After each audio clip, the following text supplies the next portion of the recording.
नमस्कार. 2025 सुरू होतंय आणि आय एम शुअर तुम्ही काही ना काहीतरी टार्गेट्स तुमचे सेट केले असतील.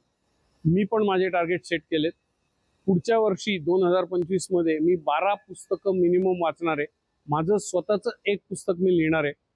एक ट्रेक मी हिमालयात करतोय, प्लस माझे काही बिझनेस टार्गेट्स आहेत. त्या व्यतिरिक्त मी 100 दिवस वेकेशन घेणार आहे आणि दर महिन्याला मी किमान 22 दिवस वर्कआउट करणार आहे आणि माझ्या हेल्थवर देखील काम करणार आहे. असे तुमचे कुठले टार्गेट्स आहेत, तुमचे टॉप 3 टार्गेट्स त्या कॉमेंटमध्ये लिहा. आणि पुढचं 2025 हे वर्ष तुम्हाला चांगलं जाते की नाही हे पुढच्या वर्षी डिसेंबरमध्ये आपण बघणार आहोत. मी माझे गोल्स अचीव केले की नाही हे मी तुम्हाला पुढच्या वर्षी सांगणार आहे आणि तुम्ही देखील त्याचा आढावा घ्यायचा आहे. बिकॉज तुम्ही नुसतेच गोल सेट केले आणि ॲक्शन घेतली नाही तर त्याचा काही उपयोग होणार नाही.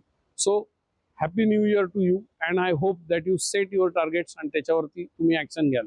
सो कॉमेंटमध्ये जा आणि आत्ताच तुमचे टार्गेट्स माझ्याशी शेअर करा. आपण बघूयात कोण किती टार्गेट्स अचीव करतं. Have a great year ahead and have N abundant life.